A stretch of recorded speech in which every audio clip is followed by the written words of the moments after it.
to call to order our session meeting of December 16th. It is 6 p.m. Started a little earlier this evening. Thanks all for accommodating us so we can have our interviews for boards and commissions. We're going to have the Pledge of Allegiance led by Mr. Martin.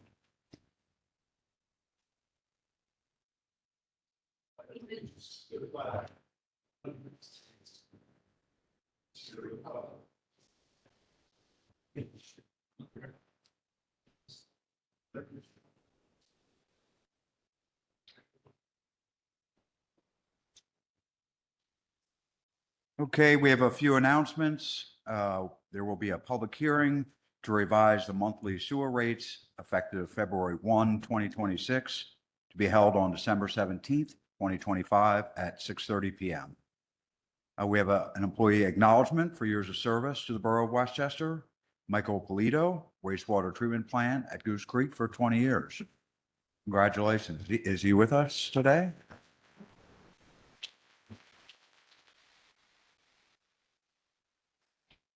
Sean, I'm sure you're very appreciative of that experience and knowledge at the plant. He's a big help. Finally, the Borough of Westchester offices will be closed on December 18th, 2025 from noon until 2 p.m. for the annual holiday lunch.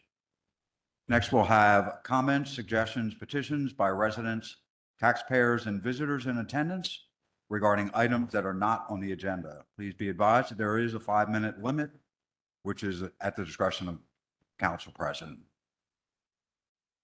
Do we have any public comments, suggestions, petitions? Okay. Seeing none, we'll move on to reports and presentations, which there are none. We have old business, motion to approve the November 18 and 19 Borough Council meeting minutes. Anyone have any comments? None here. We can move that to consent, please. New business. We'll start with the interviews for vacancies for the boards and commissions.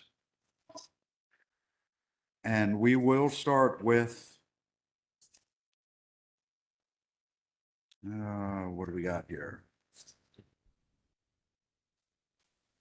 I believe that's the Historic Commission, Mary Bayless.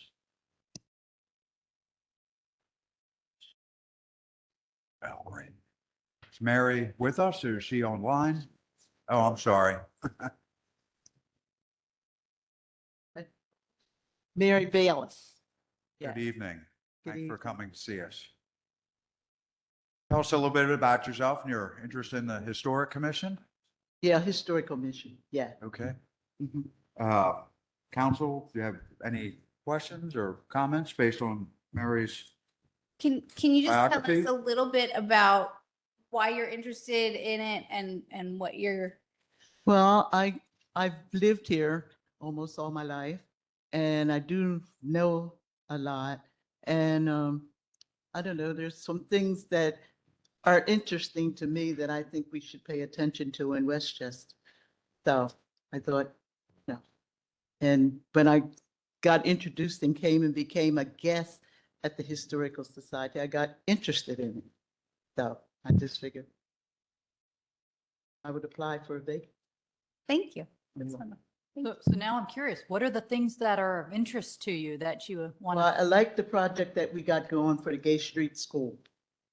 Because outside there, that to me only takes one family more or less on that plat. But that's not Gay Street School. So I like the project of doing that.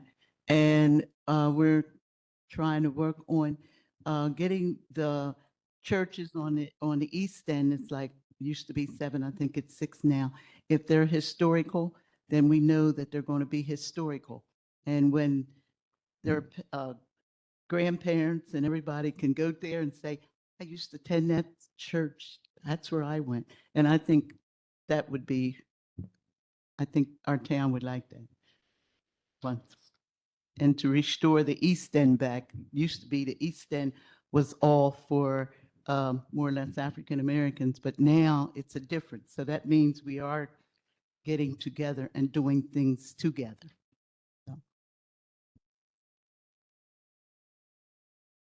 you. You've gone to the meetings regularly for the last year or two, haven't you, without? About 2 years, yeah, I've been Yeah, going. without being a member. So you consistently showed up. You should tell them that. They don't know you've gone to these meetings. I've been attending the meetings for the last two years, I think, more or less. And I've things they're talking and everything, I am familiar with. The different places they're going, the trees and the things that we're here and all. I have been able to, I know that.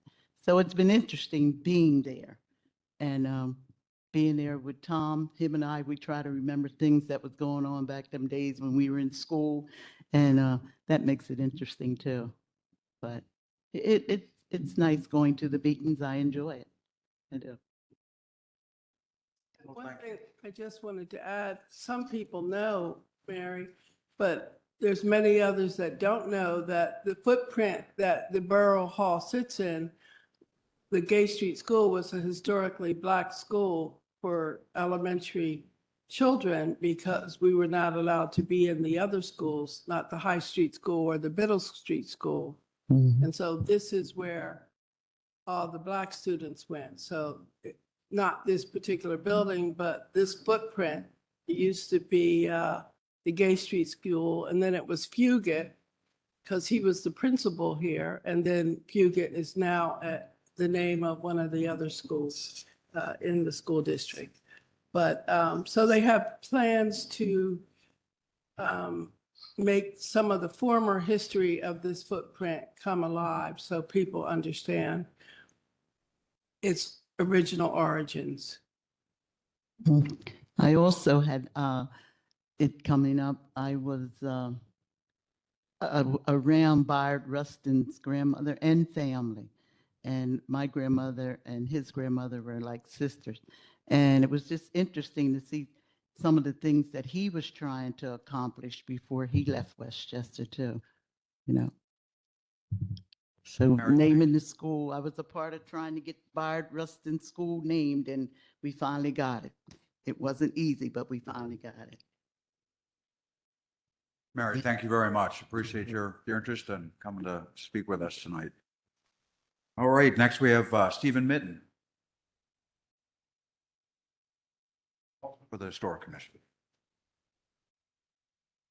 Good evening. Tough act to follow. Certainly, Ma Rustin was influenced not just on Bayard Rustin, but on, you know, the influence that he had throughout the civil rights movement. My name is Stephen Mitten. I'm a retired teacher, history teacher from the Westchester Area School District. I had 31 years of experience, lifelong resident of the borough. Grew up on Rosedale Avenue. I currently serve on the Planning Commission, which I enjoy very much, and I thought that this would be a nice fit given my background as well. I serve on the Oakland's Cemetery Board for the preservation of the Oakland Cemetery out there as well, and just want to volunteer and give back to the borough that I think's given a lot to me. Thank you. You've been quite busy. Yeah. Questions? All right. Thank you. Stephen, thank you very much. Okay, our next candidate for the Historic Commission is Mitchell Patterson. Good evening. Thank you. Mitchell, tell us a little bit about yourself and your interest in Historic Commission. I see you're on a couple of different commissions and boards here as a candidate. Yeah, I thought I would cast a wider net, but those are two difficult acts to follow. So I am a assistant district attorney here for Chester County at the district attorney's office. I've lived here for about a year, although my family's lived in the area for quite a while. So I wanted to volunteer, give back. I'm involved at the Safe Harbor downtown, and I've always been fascinated with history, and certainly Westchester has a deep history, especially regarding lesser known historical figures. Bayard Rustin is obviously one of our greatest. And with the 250th anniversary coming up next year of the United States, I think there are several opportunities to draw more attention to him and other lesser known figures. I've been involved in a number of local historical projects in my life. In 2021, I worked with the American Civil Liberties Union in Delaware and created a oral history where I found folks who had worked at the ACLU over the decades and let them tell their stories about battles that they had fought and their accomplishments. I'm involved with the Thaddeus Stevens Society in Gettysburg, and we've had success there funding a small museum for Thaddeus Stevens, who spearheaded the 14th Amendment after the Civil War. And we built a statue for him. So I think that I'd be very thrilled to serve on the Historical Commission. I also applied for the library board. I live about 100 yards from the library, so it's something that has personal relevance for me. And I'm sure that there's a deep literary community here that we could tap into with more public events to also help raise revenue for the library. And with regards to the Arts Commission, similarly, there's a deep art community here that I know we can tap into. So those are my interests, and that's why I feel excited to volunteer. Thank you. Council, questions, Mayor? No? Okay. Thank you very so much. Appreciate it. Next, we have David Wickard. Good evening, David Wickard. I've lived in the borough since 1995. I have served on some prior borough commissions, I guess. That it was the Citizens Financial Advisory Committee, which was just an ad hoc committee several years ago. So my interest, I mean, I moved around as a kid, and when I found Westchester, I kind of realized this is where I should be. I've always been fascinated with history, especially the history of obviously the borough, the architecture. I'm approaching retirement, and one of the projects I've been doing for the last couple of years is working on a certificate in historic preservation at Bucks County Community College.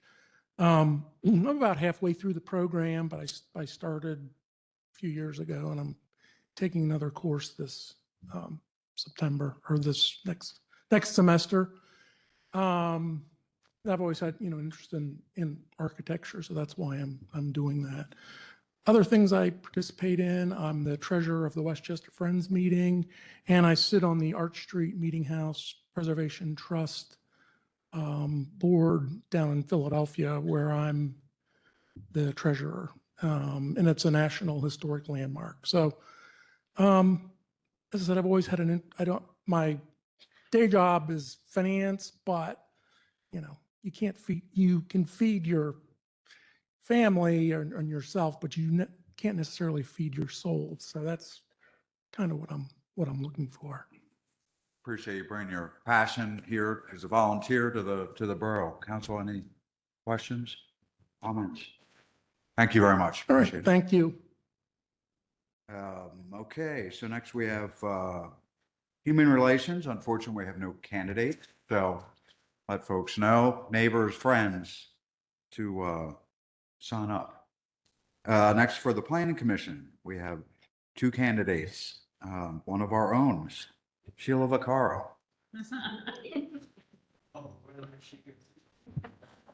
Hi. So I am stepping down from Borough Council and asking to join Planning Commission. I am by trade industrial designer, and I've spent a lot of time designing not just small consumer products, which is what I'm mostly doing at this point, but also communities in Chadds Ford, Delaware, some areas like that. And also working with the city of Philadelphia on some transportation projects. I'm a planner and a designer, and that's what I do. I love this borough. I think you all know that. The passion that I put into being on Borough Council and the parking and the events and the bid is one of the reasons I stayed away from the Planning Commission. I don't know how many of you are fully aware that I actively had to say, don't go into the Planning Commission, because I knew if I did, that was all I was going to think about. So now maybe I can commit myself to the Planning Commission and do something that more aligns with what my expertise are. I'm glad you have. So, council, Any questions? thank you, Sheila. Appreciate Thank it. you. Next, we have Patrick Whalen.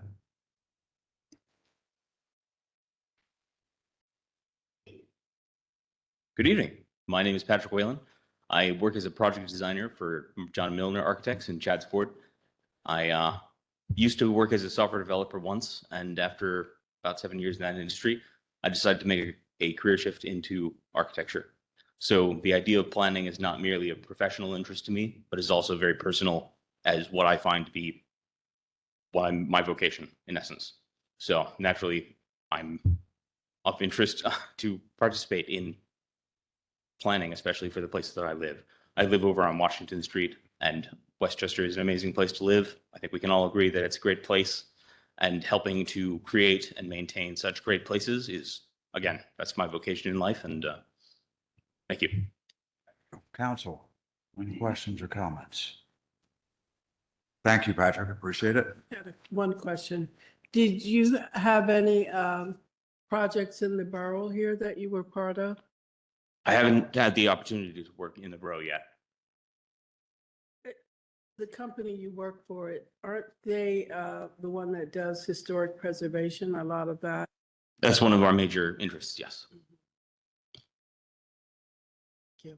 Thank you. All right, next we move on to the Public Arts Commission, starting with Patrick McCoy. I guess I. Instead of president, Sheila. Hi. Our questions. I'll bet you do. All right, well, Mr. McCoy, why don't you tell us a little bit about yourself? So, as you know, I'm stepping down from council, and of course, I still want to participate in the borough because I love the borough, and but I want to do it in a more creative fashion, which public arts to me is what sort of makes Westchester what it could be. I think we have some, but there's a lot more we could be doing. Yeah, I'm a project designer, planner, executive in business, but my passion on the side is photography and painting. So that is something that I've been doing for a while, and as I hopefully approach retirement in the next couple of years, something I'd like to do more full time. One of the things that I have done going back a number of years, I was committee chair for Brandywine Valley Plein Air, which was a week-long artist event everywhere out here in the Brandywine Valley. And one of the things that always stuck out with me, because we did it twice, was we had a downtown night paint out in the borough that we organized, and it was a lot of fun. And you got to see really what the community was about, and the artists. There are tons of artists that are within a 30-mile radius of us. So that's my interest in being on the PAC. Any questions? One. Yeah, of course. What's your favorite medium in painting or art? Do you like pencil drawing? Do you like watercolors? I like oil. Oil? Yeah, I do. Really? Can work it for a while. Sophisticated. Black, white. Yeah. Yeah. Well, you can leave it for a couple of days and still go back and play around with it. Nice. Yeah. Do you use little trowels? Trowels. Those little, what are they called? Oh, the palette knives. Yeah. Yes, I do. I tell you what, I'm gonna have a great year next year. I'm gonna have Lee here fixing my words. And Nicole on this side, making sure it stays straight. So Patrick, it's been a pleasure being part of your team. Thank you. Any other questions? All right, thank you. All right, while Patrick's walking back, I think we've got Samantha Ruffo. John, I think, kind of talked about all the things when he was up. So do we want, John, do you? Mitchell, you mean? Yeah. Yeah, and Mitchell, I think, I don't know, so we asked you this, but, since there are other boards, commissions that you put yourself in as a candidate, do you have a preference for which one? Well, I'm only running against the borough president for one of them. Excuse myself. No, I've always been involved in local historical projects, so that would be I suppose, my top preference. I've always been interested in working in libraries as well, so I'd be very interested in that as well. But wherever I'd be most useful, I think. So, Thank you. Thank you. Appreciate it. All right, next we have Samantha Rufo. If I'm hopefully pronouncing that properly. Yes. Hello. Hello. And I would like to correct, I am a resident in Westchester. Yeah. Thank you. Yes. Tell us a little bit about yourself and your interest in the PAC. Yes, I am. I am 30 years old. I've lived in Westchester for about a year now. And I fell in love with the town very quickly. I think it has that effect on a lot of people. And I saw that it is an art town. And I just want to get more involved. I volunteer at Safe Harbor as well. And I lead their art program there. And so what I do is I teach people how to build confidence skills through art and practice mindfulness. But I like to see all the art around town and the murals, and I just like to get to be a part of the community and just be with other artists and spread joy. So I want to get more involved with that. Yeah. Council, Mayor, questions?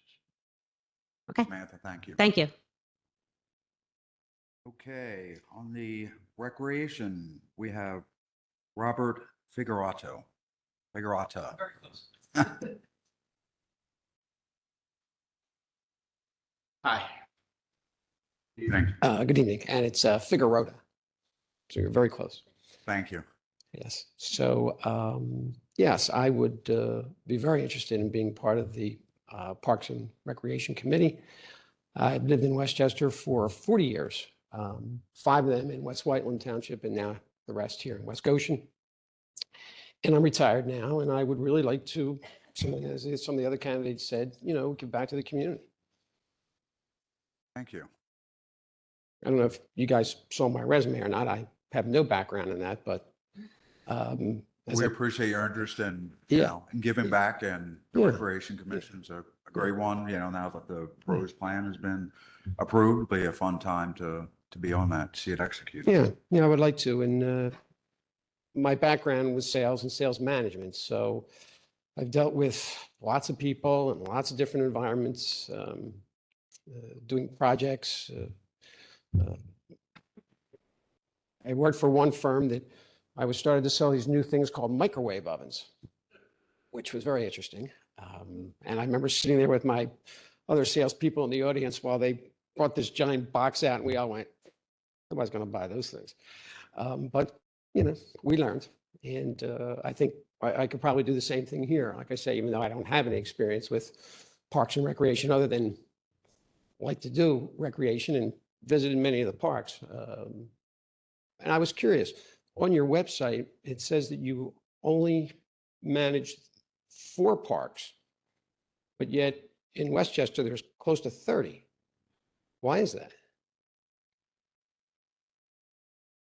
Mr. Karowski here, he could probably explain that more. It sounds like the website's not totally accurate. I mean, we do have. It said you maintain 4, Lambert, West Goshen, Parker, and Coopersmith. You think of West Goshen? They're all West Goshen parks. Oh, I see. Okay, Yeah, we have 7, 12, 12. 13. Okay. Yeah. Any questions? I have a question. Go right ahead.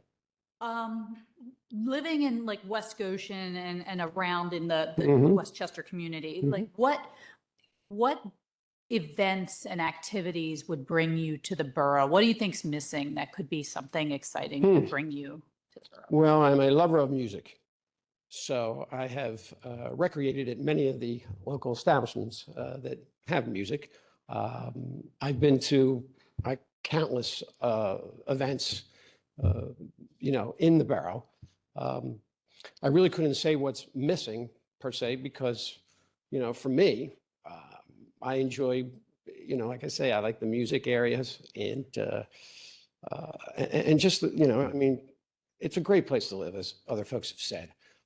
But to say that, so in the summertime, maybe I'd like to see more local music, say, instead of in a pub or in a bar, maybe out in the streets when you close the streets, or like Marshall Park has music, Miller Park has music, things like that. West Goshen there. Yeah, so, I guess that would be the area that I would, if somebody asked me, what I'd like to see more of, it would probably be something like that. Thank you. Okay. Thank you. Any other questions? All Thank right. you very much. Thank you all Appreciate as it. well. Okay, Tree Commission, we have no candidates. Again, tell your family, friends, send their resumes. Next, we have the Westchester Community Campus. Did I forget something? Oh, I'm sorry. Reestablish rail service. I can't see with all my notes here. Stephen Blarkamp. Is that correctly? You're as good as most people tend to get. Dutch last names are fun. Good evening, everyone. I'm Stephen Larkamp, and very much been interested in the Rail Restoration Committee for a few years now. And I think to start off with, as you may have seen, I have been involved in transit advocacy for the last few years or so. And in fact, the main thing I've been devoting my attention to, aside from work, has been a YouTube channel talking about public transport affairs, particularly in the Philadelphia metro area, but also nationwide, and even getting some international footage and topics on there as well. And I've also been able to parlay that into being involved with transit advocacy groups such as Transit for All PA and Transit Forward Philadelphia, among others. And in fact, what makes this particularly interesting to me is that the very first video I actually made on my YouTube channel, going on 2.5 years ago now, was about the Westchester line. It was about the Westchester branch. Today it's got about 21,000 views, and it is by far the most comprehensive one, both on the Westchester line itself and on the committee that is seeking to reestablish rail service for the first time since 1986. And I've always seen it as a laudable goal and something that I really would love to see, even if the tourist operations of the Westchester Railroad would be curtailed, at least to start with. Not canceled outright. I do love the cooperation that they're having with the Westchester Railroad Historical Society.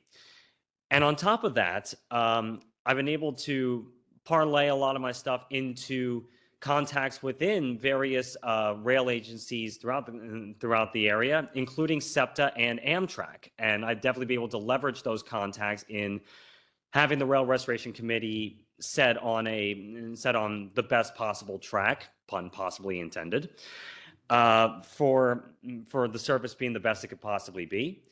And in the last few months, I've been attending the meetings of the Rail Restoration Committee.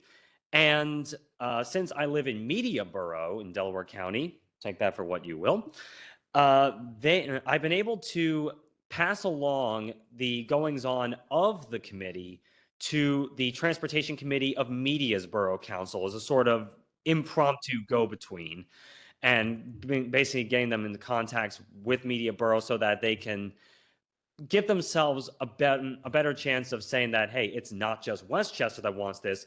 Media Borough wants to see service restored, and the towns and boroughs along the Westchester line would love to see a passenger train carry people on a regular basis for the first time since the mid 80s. So that all being said, it kind of comes full circle for me to put my efforts to being on the Rail Restoration Committee, and it would be a fantastic opportunity, not only for me, but I think it could give the committee a few extra shots at getting the service restored that it may not have had before. Any Thank you very questions? much. Appreciate it. Questions? All right. Thank you very much. Appreciate it. Okay, we have William McCann. Evening. So I would just start looking at some opportunities kind of on being semi-retired and looking at, how to support the community. And having spent years traveling into Philadelphia on the rail lines, right, and looking at, how it could be more effective and how it helps people. I just see that as something that just helps people. You get a little bit of community involvement, and you get to sit on a train for a long time. But I was just thinking that as I was sitting back there, just a great opportunity to support the community, and in an initiative that I think people look at it from strictly a financial. When you look at their financials, it's a big haul, right? But I think it's when you get to it and you get a comfortable parking spot, you get on a train, and I did it for years into Philadelphia. So it's just something that, as I move into my next kind of moving forward, something that I really wanted to do for Westchester. It said non-resident, and I'm like, non-resident? All my kids went to Westchester schools. And I'm not a non-resident. I might live in the borough next to it, but they all went to, all the Henderson and also that's when they say non-resident, but that's kind of something that I was looking at. I'm like, I think I'm a resident, but appreciate the time. Appreciate it. It's sort of a technicality because so the commissions call for so many to be residents. I live on the wrong side of Green Hill Road, but anyway, so thanks for the time. Well, I we'll really know that appreciate we it. fought for you to have a comment, suggestion, petition at the beginning of the meeting earlier this year, even though you don't live exactly in the borough. So. Yeah, and I have a background in education and working with Westchester University and multiple, and that's where when I first talked to Dana, I don't know if Dana's here, I really wanted to be part of that Westchester and Westchester University because I have relationships there, but she said, you're not a resident. But anyway, so nice to meet everybody. Thank you. Any other Thanks. questions? Thank you very much. Appreciate it. Okay, for the Westchester Community Campus, we have two candidates. Our first one is Vince Range. I believe he's with us virtually. He's not on yet. So we will come back to Mr. Range. Next, we have Woody Lathbury.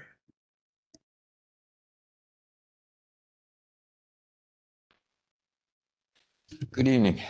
My name's Woody Lathbury. I moved to Westchester in 1973. I bought my house in the 4th Ward in 1975. So I've been there 50 years. My wife, Linda, and I were asked by Senator Comita when she was on Borough Council to help put together a study on the effects of the university on Westchester, both pro and con. And when she became, as a result of that, when Carolyn became the mayor, she asked if I would be part of the Community Campus Coalition. So I worked on that until just before the pandemic. In February of last year, I interviewed for the same position. However, Caleb Wolfram interviewed before me, and he made a much more compelling argument for his participation than I felt that I could make. So he did it until sadly he moved out of town and is no longer available for that. So I bring some history, some continuity, an understanding of this as a pretty intractable problem. The students are by and large adults. They're protected by the Constitution and are responsible for their own activities. The university has a tough time dealing with some of those issues. So Thank you. Appreciate the history and your dedication to the cause. Any comments? You're not planning on moving? No, I just won my election for judge of elections. So I've been doing that for the last 13 or 14 years. It's all good. Thank you. Thank Appreciate you. it. Vince, welcome. Can you hear us? I can hear you. Can you hear me? We can, thank you. So tell us a little bit about yourself and your interest in the Community Campus Coalition. Sure. So my name is Vince Range. I've been a realtor since 2003 when I moved in Westchester, Chester County back in, well, I guess it was 2003, believe it or not. Moved from Bucks County, originally grew up in New York, then moved to Bucks County and now out to Chester County. My previous career is actually sports orthopedic rehab, and loved that job until the insurance companies took over and kind of killed my dream. But I'm in real estate now. I live in the borough. I'm on South Walnut Street, and I am an advocate for the property rights, and also for, believe it or not, for student housing.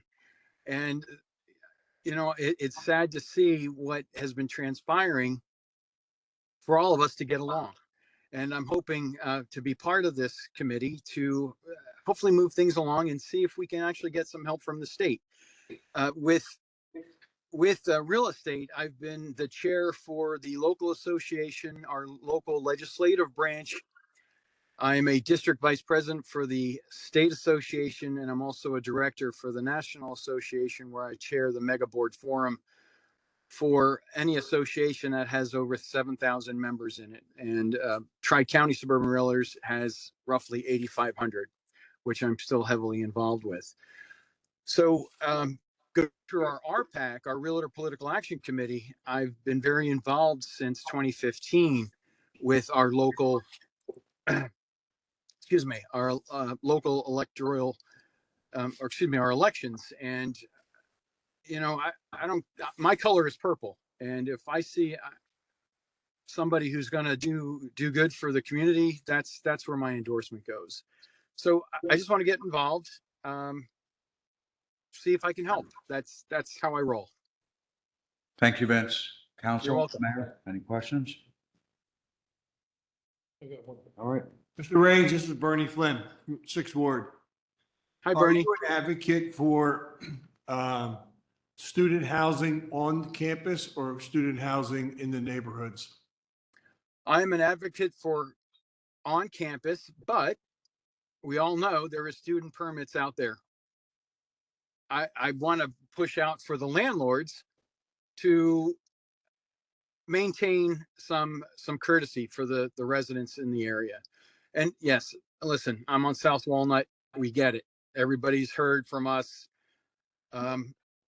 It's always a few bad eggs, but if we can make something happen for on-campus housing, because I hear it from students that they wish they had housing on campus. So I don't know what's transpiring. I don't know how we can help do that, but if we can get the state involved. I've talked to State Representative Chris Pielli. I've talked to Senator Comita. We always talk about it, and it's especially with the Suburban Realtors Alliance. They know what's been transpiring and how we'd like to help. That's what I want to say. We'd like to help. Thank you. Thank you, Mr. Range. I appreciate it. Yep. We'll be in touch. Take care. Oh, thank you. Thank you. Okay, next we have the Westchester Library Board. Morgan Pater is ill this evening, or she has sick children, so she will not be here. We've talked to Mr. Patterson, and next we have Janet Reiner.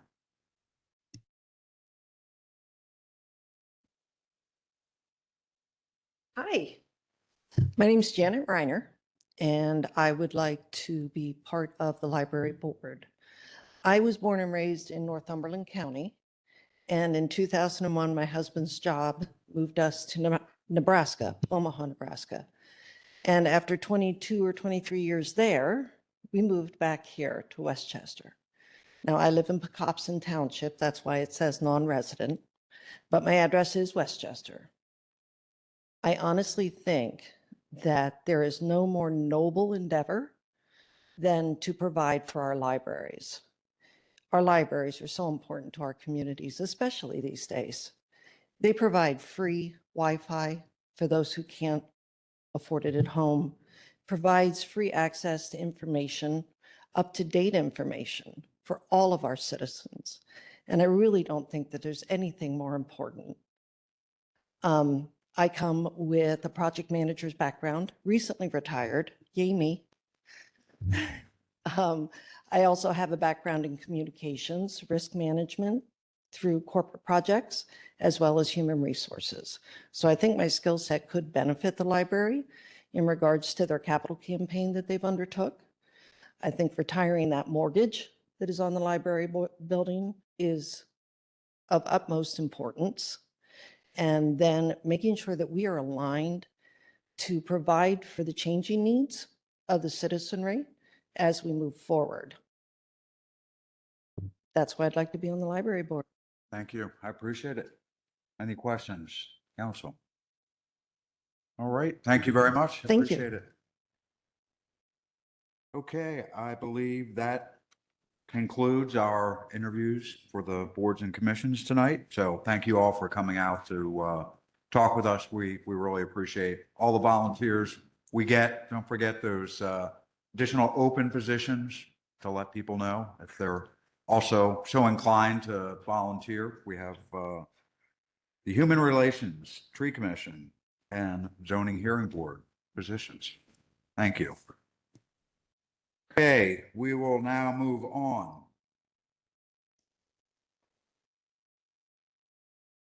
to the ACT agenda, Administration, Communication, Technology. And Mr. Travis is not here this evening. I'll wait until. Okay. The applicants leave.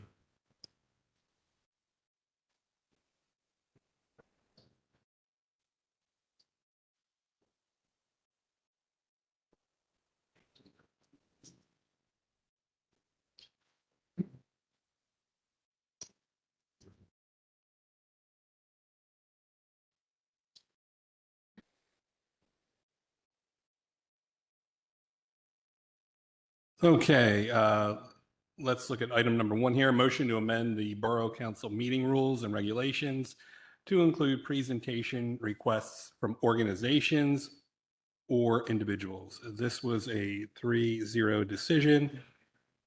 And I believe the genesis of this was to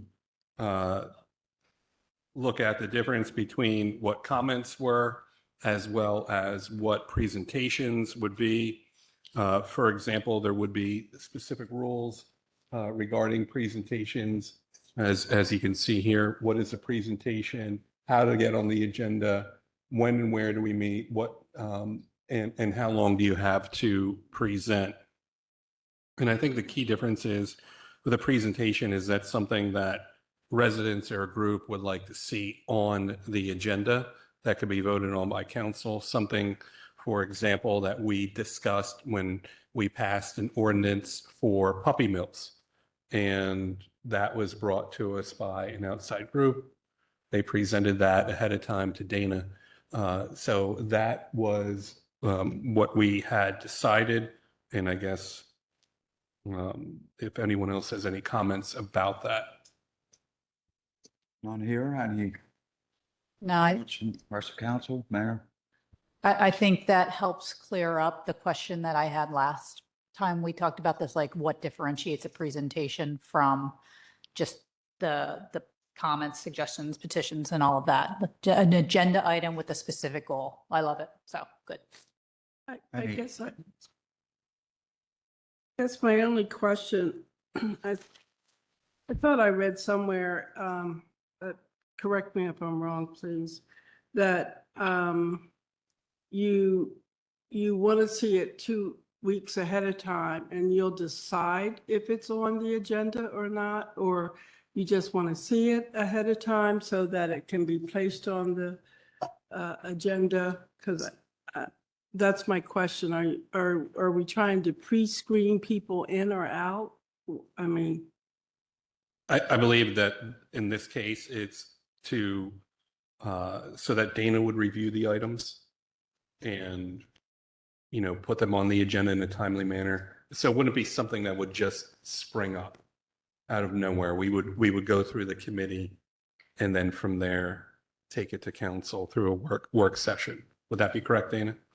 Yeah, Mayor, the reason we put it like that, I don't know if you recall, I think it was maybe 6 months ago, we had a lady here who wanted to partner with the borough for bus stops. And bus stops, she wanted to partner with it for art on the bus stops throughout the borough. And it was determined we don't own the bus stop. So unfortunately, she was here for something that we couldn't help her with anyway. So that's what we're looking at, just to make sure it's applicable to the borough. So we're not wasting their time and they're not wasting ours. So that's why we put that in there. okay, thank you for that. I just want to make sure we're not trying to pre-screen people. That's understandable. Mhm. Just make sure it's applicable to the borough. Right. Okay, thank you. Any public comments? Questions? Okay, looks like we move that to consent. Item 2, motion to direct the solicitor to research attendance and quorum requirements at council and committee meetings. So one of the things that we looked at, and we had this discussion with Mr. Metric as far as chairing a meeting, and we've all agreed upon that you would have to be present to chair a meeting because of the technology issues and see who has the ability to speak and not speak. So that's something that we agreed upon. But the one item we had further discussion about, and maybe Mr. Esty could allude to this, was attendance and what constitutes attendance at a meeting, whether it be physical or virtual, and or with that being said, as far as voting, we agreed that you can vote virtually. The Pennsylvania legislature does give you the ability to do that. But how many meetings, I guess, we're going to have to determine is if you miss, in which case it's in our bylaws or home rule charter, but it doesn't state as to what meetings. It says just miss 3 meetings, but it doesn't state what 3 meetings there are. So I'll just leave it to you, Mr. Esty. Thank you. We've already looked into this to some extent, and there's nothing that prohibits council people either at these meetings, the regular meetings, or committee meetings from attending virtually. So the key to virtual attendance, as you've seen before, is as long as the person participating can hear and be heard and fully participate in the meeting, then there's no legal prohibition on that. But beyond that, it's up to the council to determine what parameters you want to put on that virtual attendance. As Brian indicated, perhaps you can only do it 2 times a year, or as Brian indicated, the chairman of the committee and the president of council must be present physically. I've thought about this in the past, that I think it's a good idea to have a quorum of the committee or the council physically present. So that just seems to be a better way to operate than to have several people participating virtually. because of course, we do have technology problems sometimes. And if we don't have a quorum here, then the meeting can't go on. It can't continue to function. So those are things that those are just some of the things that need to be thought about. But it's up to the council to determine if you want virtual attendance and the rules for virtual attendance. So we're here tomorrow to vote on whether to direct the solicitor to draft a policy around that. correct? Yeah, that would be correct. And then we're going to have to look at, as it's mentioned in the Home Rule Charter, it states the council person can be removed if they miss 3 consecutive meetings. It doesn't state if it's 3 consecutive work sessions, voting sessions, or 3 consecutive committee meetings. Does consecutive mean monthly, right? We don't know what that means. And I guess we're going to have to direct you to determine that. And that may be something that has to be amended. Okay, so it sounds like, council, any questions, thoughts on that? Public comments or questions? So it sounds like we'll move that motion to direct the solicitor to consent agenda. Item 3, approve. I'm sorry to interrupt, Mr. McGinnis. Would you like then I guess we can assign it to committees because we don't know what committees are going to be around in next year. So maybe we'll address that in the new year, but how this issue resurfaces with the new council. Yeah, it sounds like, if committees are gonna change, then you'll need to decide that. So for now, just they can do their work to draft the message. Okay.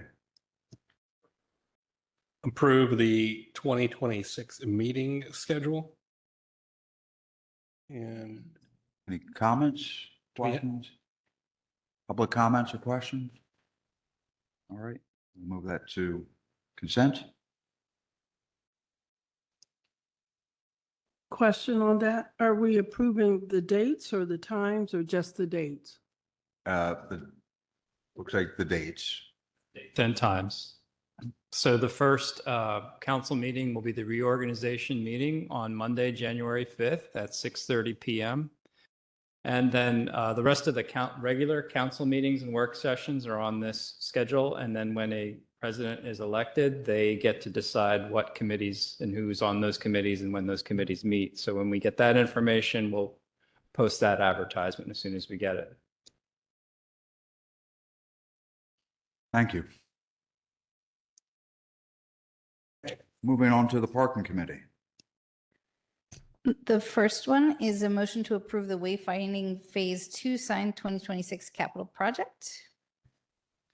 The committee chose sign 1 with minor modifications.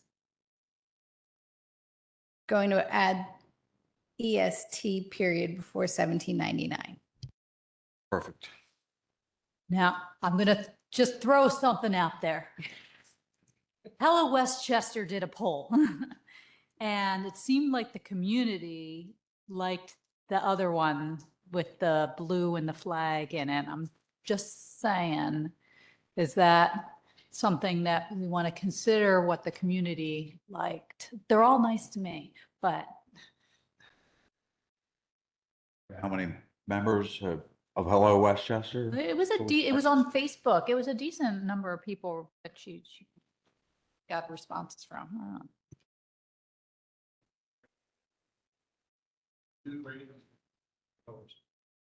This is. Yeah.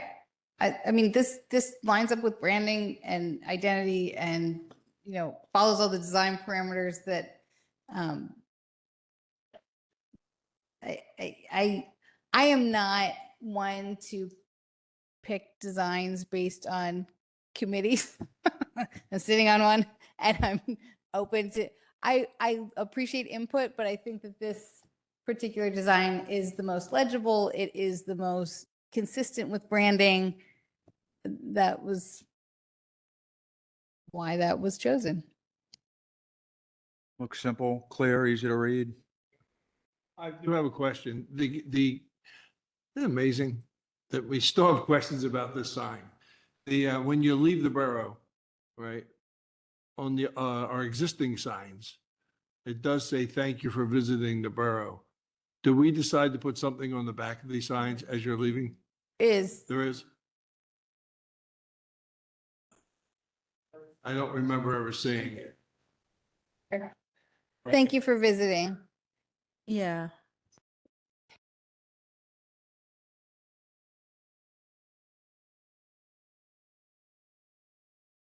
Any public comments or questions? Okay, sounds like we are in agreement. Thank you. Move to consent for number 1 with modification. The second one is a motion to approve the request from downtown Westchester to share parking garage revenue for Chris Kindle Market and all future events in the Central Business District. This was 2-1. All future events, all future special events? Is that a? This is the bid. The bid was always intended by, with the special event parking, we were not intending to exclude the bid. We had always included the bid as part of the special events. However, issues were brought up where we were asked to examine the bid and should they be included. And basically, yes, if they put on a special event, the recommendation 2-1 was to include them. Not for any event, like not for Tuesday coffee, but for a special event that meets the qualifications of a special event. The dissent was? It was me. And my comment was, I felt as though we were double dipping, or bid was double dipping. We fund them. They're in our budget for $100,000. We just approved an increase of their footprint so that they can increase their revenue. They are essentially part of the borough. And we define very clear criteria, I think, for the new event policy. But it didn't really include reimbursing ourselves, so to speak. And I feel pretty strongly that we fund them, and we approved an increase in their budget this year, or their footprint, so that they could increase revenue. And my feelings towards this are that we fund the bid because of all the things the bid does, which is massive support of the local businesses, marketing, cleaning up the community. There's a ton of things that the bid does, and the events are only a small portion of what they do. If we want to view them as a part of the borough, then we should not be charging them any fees. So I'm fine to move in that direction, but we're going to give them a ton more money if we follow that logic. So this, in my mind, is actually a compromise. I view it as another special event, whether it's the bid or not. And I was there this weekend, and I think it was a fantastic turnout, probably more, I'm guessing, than last year. And so I feel like it's an important event for us to, have some say in reimbursing what they do. Mr. Metric. But just a second, Mr. Metric. I just want to read what the Business Improvement District was established in 2000 and renewed in 2005 and several years thereafter to increase customer traffic and sales, retain and expand and recruit viable businesses, and advocate for the interests of the downtown government agencies. That is the mission of the bid. And they're doing their job, in my opinion. And very good job, by the way, Mr. O'Brien. I think you're very good at it. But I feel that this falls within the mission of the bid. I'll turn it over to you, Mr. Metric. The conversation happening right now between council is more at the center of the issue that needs to be discussed with this motion. So don't let what I'm about to say distract you from this conversation. I think this is the thing that has to be figured out. But I would like to see council strike the language, all future events in the central business district from the motion. Seems too blankety for me. I just made that word up. And we have a special event approval process anyway. We're coming to you, we're getting it approved. We can discuss what gets the fee or not. I would just rather see those 7 or 8 words removed. If I recall correctly, and I'll ask council to remind me,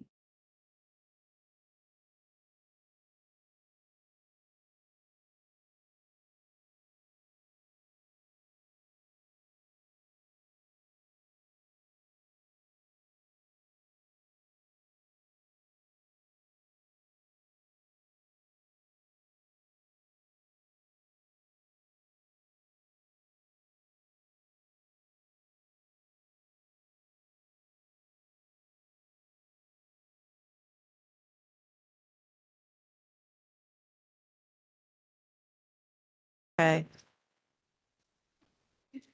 Okay, can you hear me now? I think the reason we put that in there was to limit the special events to downtown versus there being an event in Sheila's ward or my ward and those entities coming to the borough for reimbursement. So we wanted to be very specific that it was town center.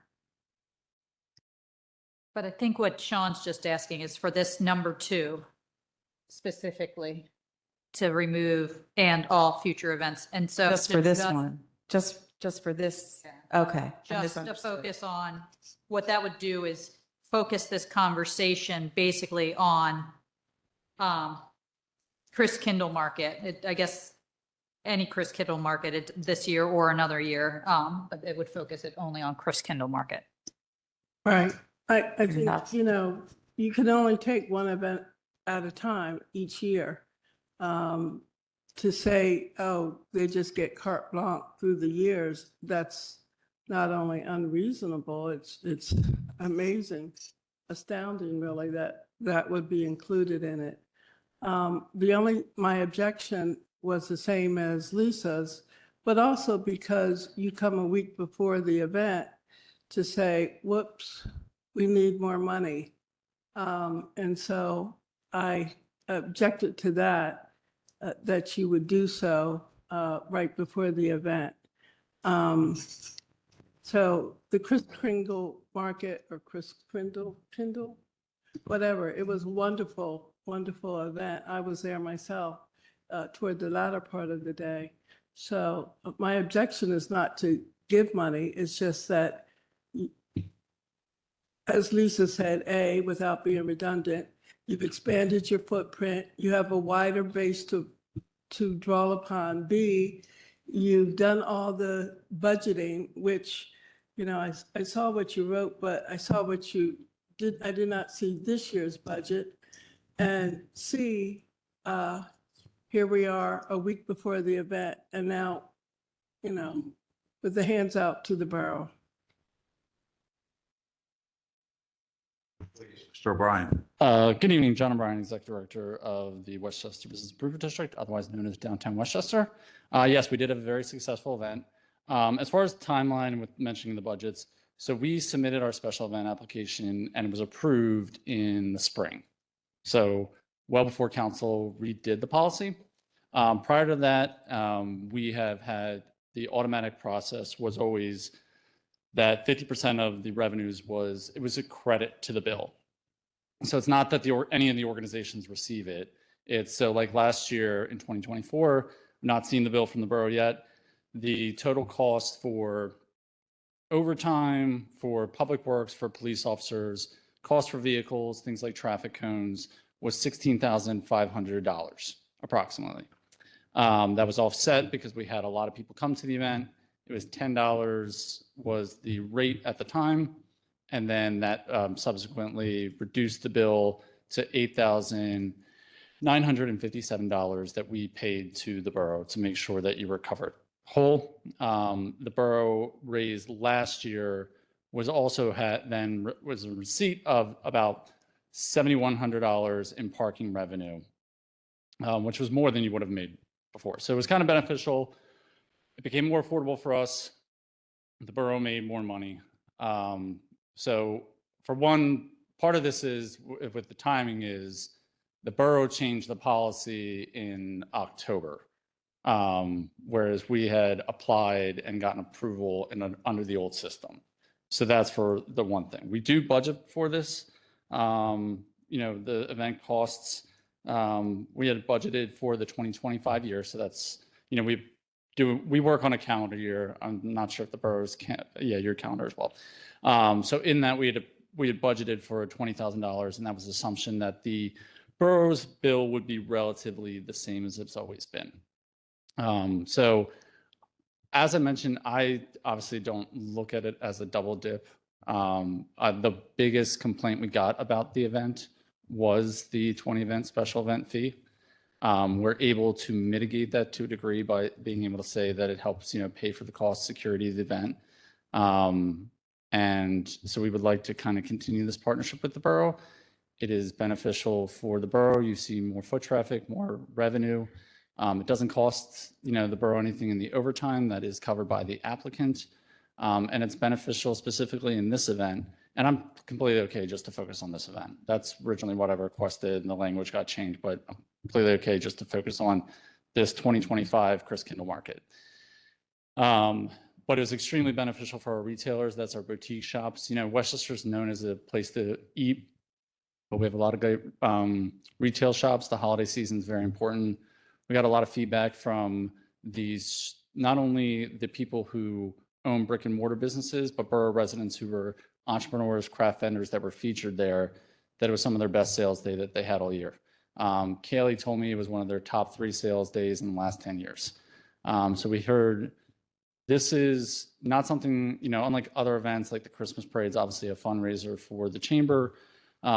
This event is purely just to follow in the mission of what the policy had said about the criteria of bringing more people, more awareness to Westchester, as well as supporting our retail folks. I'm happy to answer any other questions. I did send a longer email, but that was just to kind of knew you had a fuller meeting and I wanted to kind of put my thoughts out there. I think the only thing that I keep going back to is it would be nice if the art, the art association got some of the money.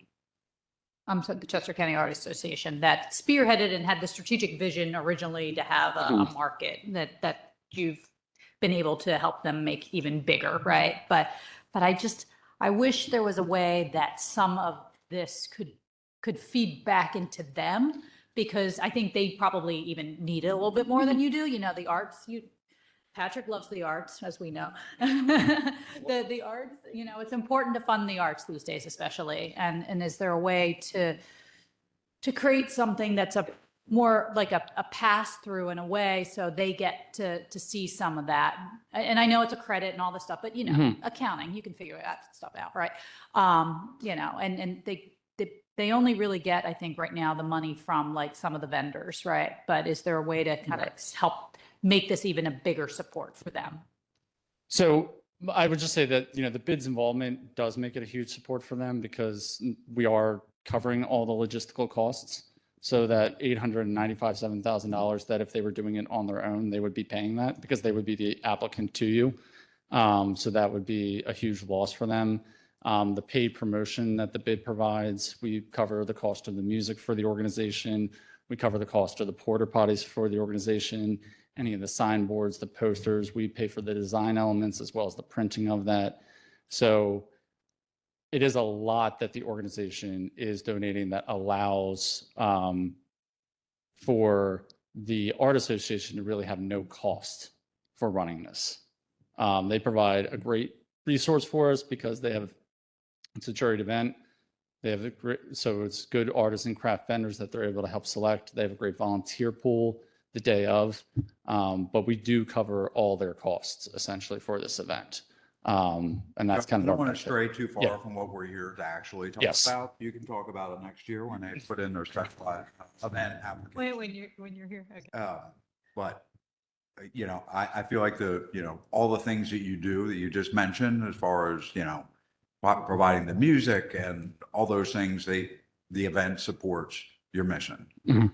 And I feel like the cost for, I'm sorry?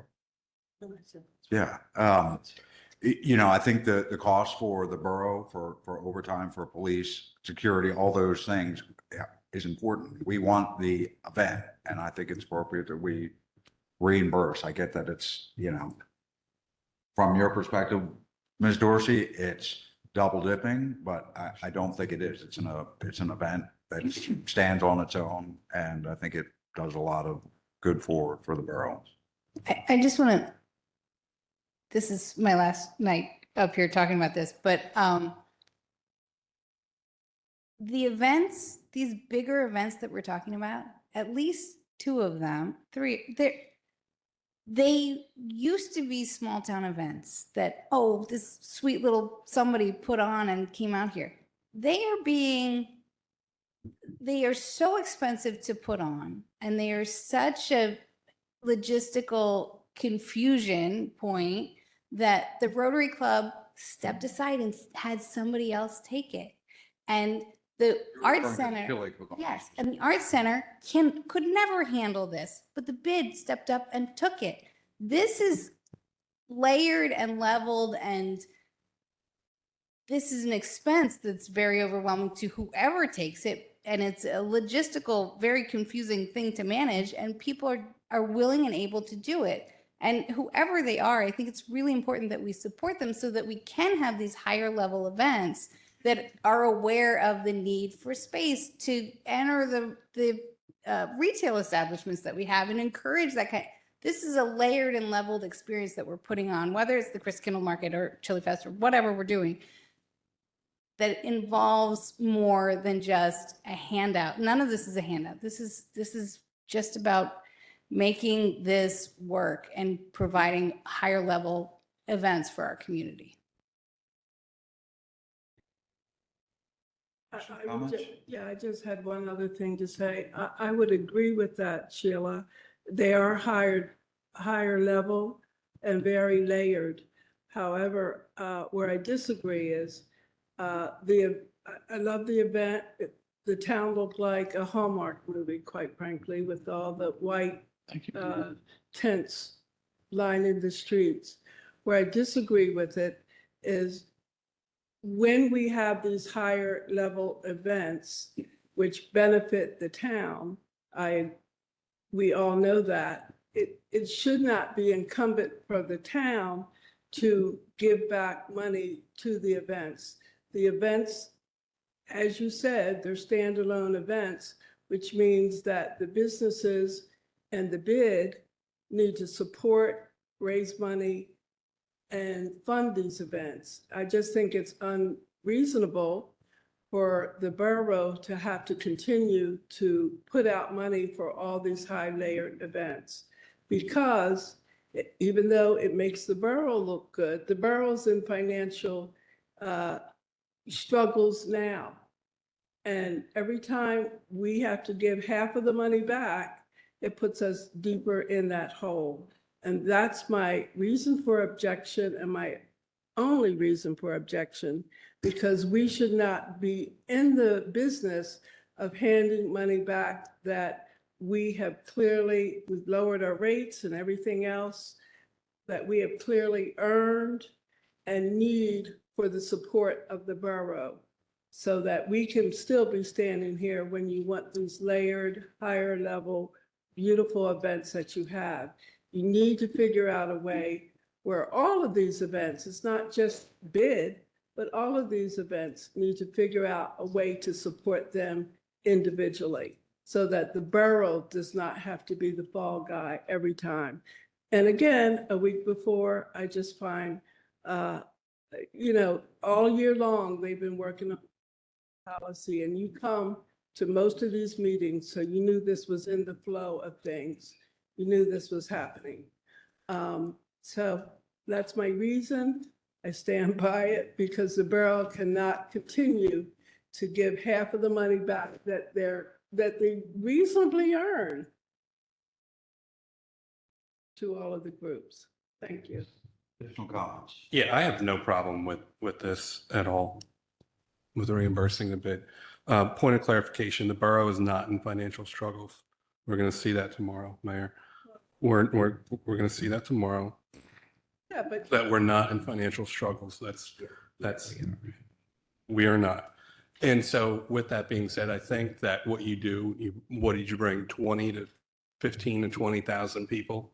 So this year, my rough estimate is around 19,000 people. 1,000 people. So it's 19,000 people on a Saturday from 11 to what? 4? 6. 6. Yep. 7 hours. So that's quite impressive. And that helps our small businesses. And some of them have been struggling. And so that puts people to work, it puts money in people's pockets. That's a good thing. And so I think that reimbursing the bid, I have no problem with that at all. Any public comments?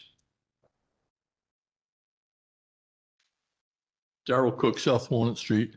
How much did the out of borough vendors pay for Gay Street? Thank you. So as part of the bill that we will receive, there is a $600 fee for posting the 6 blocks. So that's the 4 blocks of Gay Street, the 2 blocks of Church Street.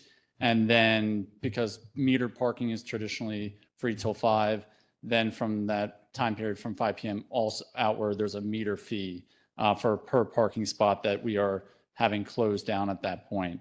So all the parking revenue that would have been achieved in that footprint is actually higher than you would have gotten because we pay for 100% usage after 5 p.m. and the $600 before that, which because it's free on Saturdays, you wouldn't have seen. Not sure if the question was, do the vendors? The vendors pay, that's the art association. That's how the art association makes. Do they pay a fee to have a tent? Yes, I think it's about $200. But the arrangement was that any borough bid business, that's not just those on Gay Street. We had plenty that are off Gay Street that are retail based, have free tent space. That's how they're able to do it. And we purposefully, just as a side note, purposefully choose not to have food on the street in terms of like hot food ready to serve like we get at the restaurant festival, because we do so much in this town that's driven towards restaurants, towards food. Our thought has always been, if you come and you're a thrifty person like myself and say, I'm gonna spend $50 here, you spend $50 on a retail item, you get hungry, you get thirsty, then you're gonna be like, well, I'm gonna go spend a little bit more at the restaurants. But the reverse isn't always true. If you spend it first on food, you're going to think, I don't need that gift item as much. And, this is a very important time of year for our holiday shoppers. I will drink. say the pickle line was probably one of the did. longest lines. They did sell out. They're delicious. And I got some too. They are delicious. Stood in it. Yes. Mr. McCoy, I'd like to recommend that this go to discussion. Again, I feel this is the mission of the bid. Thank you. Moving on to Public Works. Good evening. Thank you, Mr. McCoy. Bernie Flynn from Public Works Committee. A motion to approve and adopt Goose Creek Pollution Reduction Plan. We recommend it 3-0. Mr. Metric, if I don't say anything correctly, please correct me. The Goose Creek pollution reduction is everything in the southeast area as the water's running down Goose Creek. It's being collected in the bump out rain gardens and being funneled properly and slowly into the storm drains. And it's also helping with collecting the sediment along the way to slow down the sewer lines from being clogged. How they do? Good. There you go. All right, I got my comment. There you go.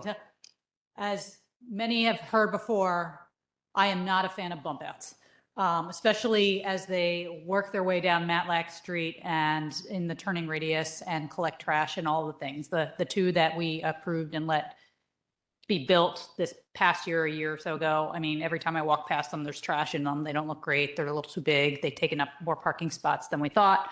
Not a fan of these bump outs. So I understand this plan is that we are not, we have to approve each bump out individually. But I want to make it clear if I am okay with this plan, which I also think this whole program is a little bit of government overreach, that they have this point system that we have to adhere to, and a tree planted doesn't count for anything. Like I just hate this whole, I don't mind helping the streams. I don't mind that at all. I think the whole way that this has to work, I don't agree with. I don't like it. I think we end up making bad decisions because we have to fit into this government plan. That's just my opinion on this. So I will not be in favor of all these South Matlack bump outs. I did the walkabout a couple of years ago. I told you, Sean, and your team how I felt about all of them, which ones I thought were impeding turning radius and all of those things. And I will continue to provide that feedback. So even if we move forward with the plan as total, because we're not really approving anything individually, I think we seriously need to consider what projects we really do and the impact on the community. I get it, again, that we're trying to like stop stream water issues, but that doesn't mean making bad decisions is the way to do it. So that's my feedback. I'm going to share a thought. I'm sorry. That I know what you're talking about, but like the point system means that these are the answer. Like it's gross, but that's the system. But over in my ward, which you know pretty well, they put these bump outs in, and a couple of them were disasters, and people were everything's dead. And it took a couple of years, and then they got much better at dealing with it. So stay on council and keep pushing them and figure out a system to keep them clean and keep them planted and keep them maintained. It's work. It's a lot of work, and make sure that happens, please. And I'll say there were some residents that said that they would help, and they kind of got turned down, right? So I feel like we should be more open to residents actually saying that they will help care for them and things early on, and not just saying, oh, well, we're in the process and maybe you can help later when things, like embrace the people that are offering to help now, not later. I don't get too off track. I see Mr. Williams is here. The state, will they ever revise their point system about what types of projects would get approved? I mean, it's a little bit of a stranglehold and, somewhat agreement, but obviously something has to be done. Yeah. Hello, good evening. Kind of got off off track here. I was going to give the presentation that I wasn't able to give last week. I was fighting off bank robbers. Couple things to answer your question. Will there be changes to this program? Definitely. I mean, all these programs change over time. There are rumblings of change that will shift the focus of the program from pollutant reduction to more volume management. I think that's post IDA. So IDA was what, 3-4 years ago now?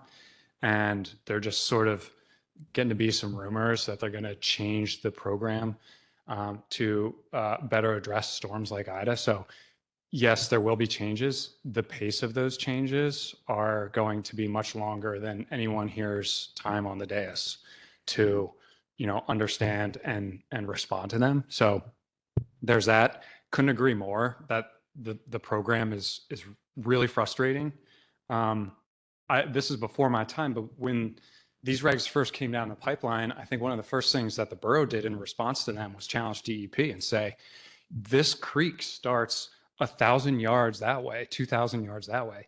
How on earth is it impaired at this point for anything? And we got together with West Goshen, and I believe there was some good science done by Westchester University, and we demonstrated that these streams really aren't that bad. I mean, it's a stream, so it collects, it gets worse as it goes, but the real problems are further downstream from us. Doesn't matter. It's DEP for you. The other thing I'll say in terms of like having to, so we don't like the regs, we don't like the work that we necessarily have to do. That's government. Like, do we want to manage wastewater? Like, is that, no offense, Sean, I mean, I know you love it, but like, we don't do fun stuff that we want to do. We do stuff that no one else will do. That's what government is here for. So That's why we're doing this. We have plans in place now. They are ridiculous. They were written before the regs were crystallized. And for 5 or 6 years, we've been operating under this knowledge that our plans are not good enough, that they don't make sense, that we can't implement them. That's not good enough for anybody. It's not good enough for Westchester. In terms of the maintenance, Sheila made a great point that they take time to establish. They take time. It's new. People don't like new things.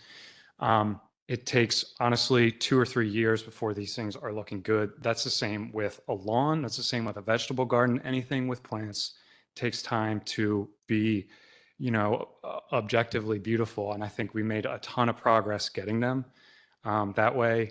I won't sugarcoat that we had a project earlier this year that include that we're proposing to do many similar projects, and that was not a great project for a lot of reasons. I don't think those are institutional reasons. I think those are not related to, our core competencies and our culture and our staff that we have now. So I don't foresee those issues moving forward. And one more thing about maintenance, we're not turning anyone away. We have what I understand to be the only adopt a rain garden in the state of Pennsylvania. We didn't invent it from scratch, saw that it existed. There's a program in Texas, there's a program in Minnesota. We knew down in Sheila's wards that Nathaniel Smith was out there. I would go out there and check on him. He would accost me and say, "Get those guys out of my rain garden." So we knew people were into them. They were taking an interest and they wanted to, be a part of that. And so we set up this program. We have 11 or 12 volunteers. They come into this room every spring, get training. We tell them, here's what you can do.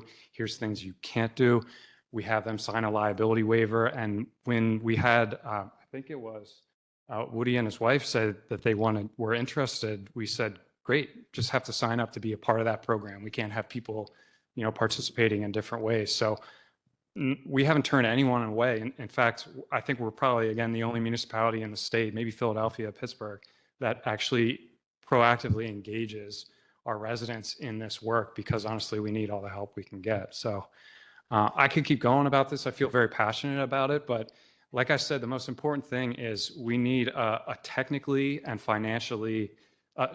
feasible and financially sustainable plan that we can get started on, that we can submit to DEP. We do not have that now, and we've done everything we can to get this to where it needs to be.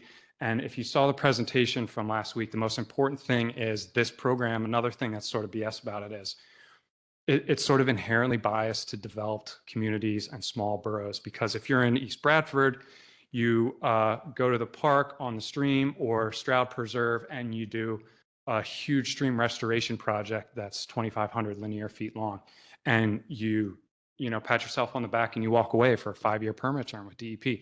We don't have that. We have to do many little projects. We are pretty much tapped out at our properties. We've done all of our parks. We got 2 on this property. We got 1 in the right of way over there, and we need to start looking elsewhere. So that's why we're relying on doing lots of right of way projects. It's really the only way to meet these regs without you guys acquiring properties in the floodplain, which is going to take a lot more, like 10 times more money and many, many decades to accomplish, and then tearing down whatever's there and reverting it to floodplain, contributing to a housing shortage.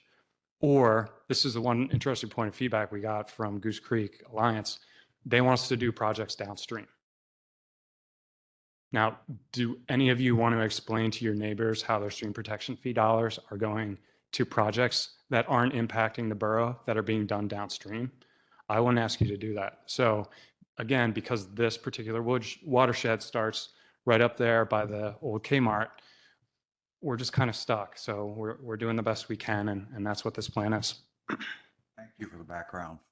Appreciate it. What I will tell you, Will, if I go forth and I'm okay with this on consent, if the first project you bring to us is a Matlack Street bump out, I will lose my mind. So don't do that. We're waiting until you're off council to do any Matlack Street projects. No, we're looking honestly at the east side of the watershed, because it's not intentional because we've been doing projects on our properties thus far. They've all been on the west side of Goose Creek, and we'd like to see some done on the east side of Goose Creek. So that's where we're looking first. Thanks a lot. Thank you. Appreciate it. Yep. I like the fact, Will, that you said that we have the Adopt a Garden. And what popped in my head for Nicole was the Campus Coalition getting the sororities and fraternities to adopt a garden. Sure. And just mainly just picking up trash. Yeah. I mean, we don't want them pulling weeds or because they don't want to weed from a bush. Yeah.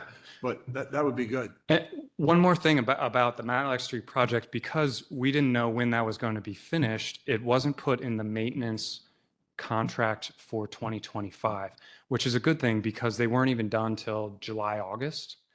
So we would have paid for maintenance for 7-8 months before we needed it. So yeah, right.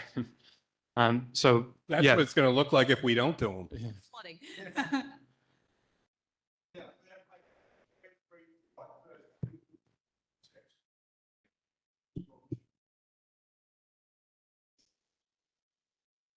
Yeah. Thank you. Any public comments? Darrell Cook, South Walnut Street, bump outs, PennDOT, Lacey Street at High Street, makes a lake, stops water from flowing to the drain. It's not a storm water bump out, causes a problem. Why is parking area A not enough parking? Postal and delivery vehicles need space. Thank you.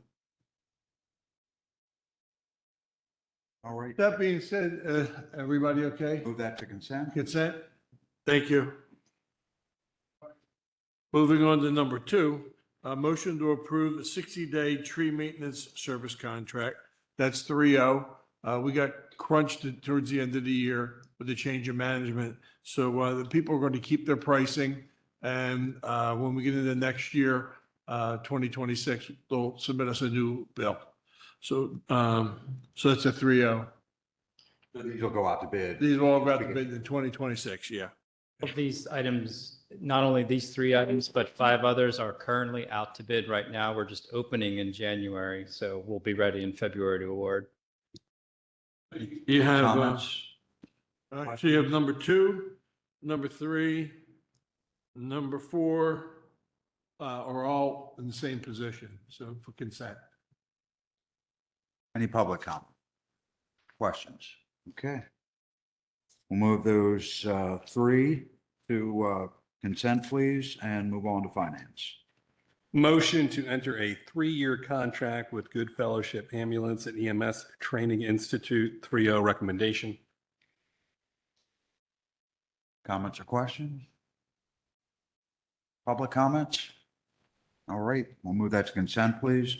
Motion to approve BS&A contract for accounting software, 3-0. Comments? Public comments? All right, please move that to consent. Motion to award the installation of the electrical substation equipment at Goose Creek. This is up for further discussion. Okay.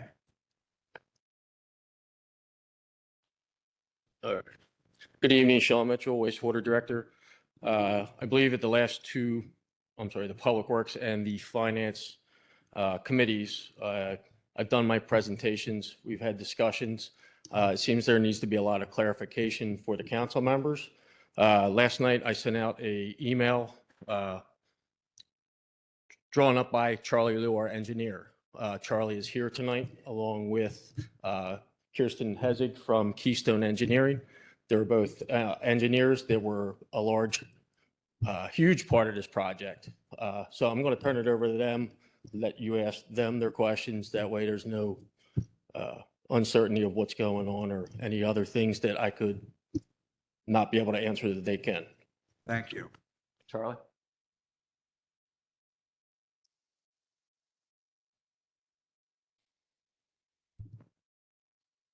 Good evening. I'm Charlie Liu. I work with BCM Engineers / as technical consultants. First, let me apologize my Taiwanese accent. Been with me for many, many years. But anyway, BCM has a long history working for the borough since 1930s. And personally, I have 40 years of experience, including 20 years working for the borough. This project was first designed and put into service in the 1980s. So the substation has been in service for more than 40 years. And if you look at the pictures that Sean sent to you, it looks bad. Yeah, you can see a lot of rust on the walls. And that's just the exterior. The interior was pretty bad as well. And in 2020, we did a study and investigated the condition of it. And it was recommended to be replaced. So at that time, during COVID, we did phase 1. It was the very beginning of COVID. And we were very fortunate to complete phase 1, replacing the transformer and the switch for $190,000. 5 years later, we repeat the job for the same equipment, the 2 pieces of equipment. It would go up to like 300%. Because of inflation and supply chain issues. So we bid the phase 2 project last month. We advertised in late October, open bid a month later, and 7-8 weeks later, we have one contractor. We have 2 bids, one low bid and one high bid. The high bid was 150% higher than the low bid. We have direct experience working with the low bid, BSI Incorporated, and our experience with them has been very good. And it's not just us, it's the other 4 owners that we interviewed, and they also submitted very good recommendations. We also compiled a list of 34 of their projects to look into their change order history. And it turned out their change orders on average is about 1.5% of the construction cost, which is much lower than the typical 10%, 15% range.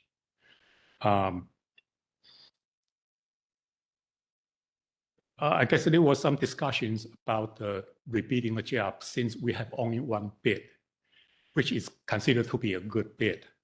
But I guess, well, we'd like to see other bids. So we went back to our files and we compared the 2 rebid projects we have experience with. One is for Downingtown Water Authority. That bid came out good. It was 20% lower. The other project was before COVID. We did a rebid for Taylor Run, the borough's another wastewater treatment plant 2 years ago. And that came out to be 40% higher.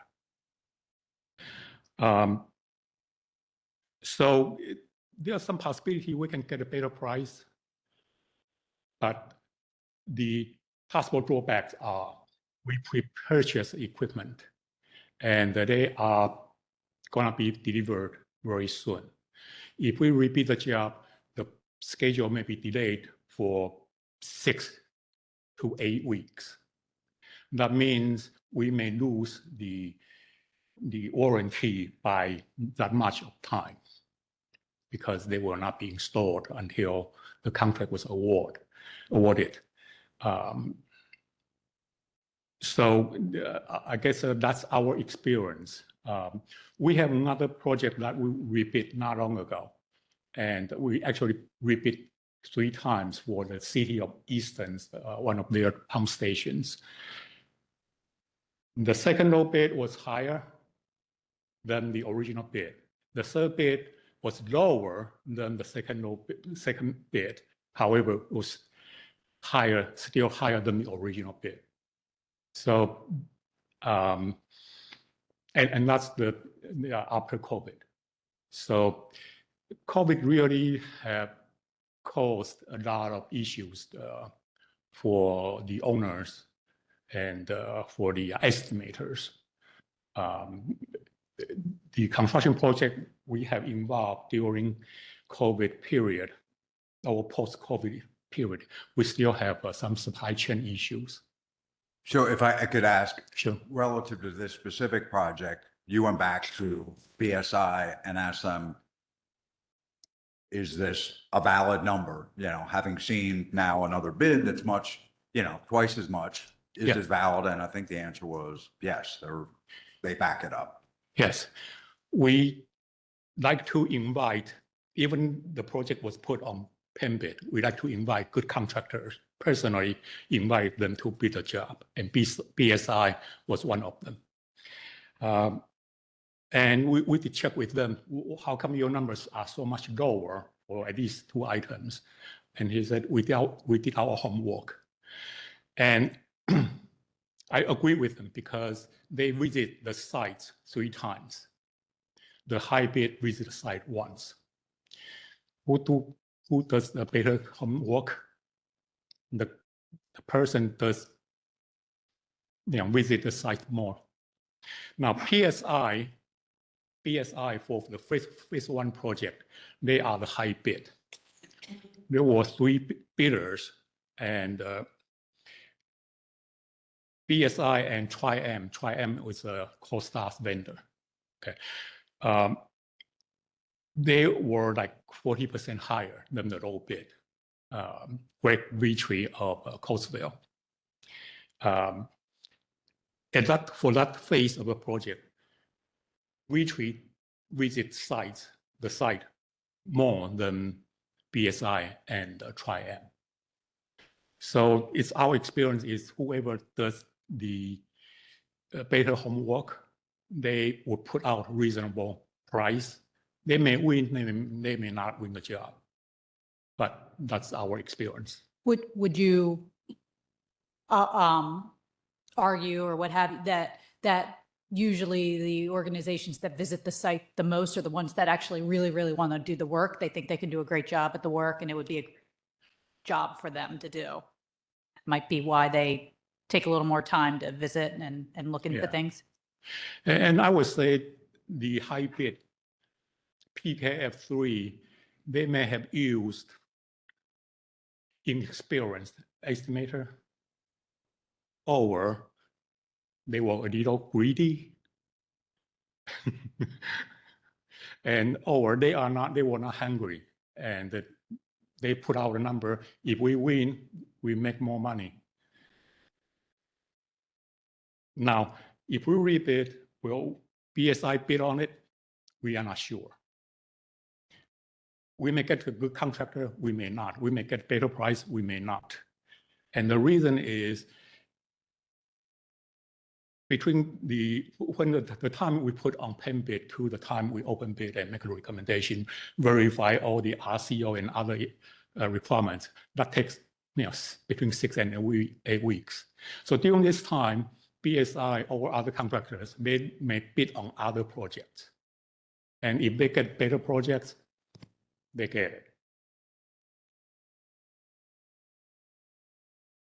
I don't know why we would rebid this if we have a responsible low bid that is capable of doing the work and is confirmed they can do the work, and you're confident they can do the work as designed.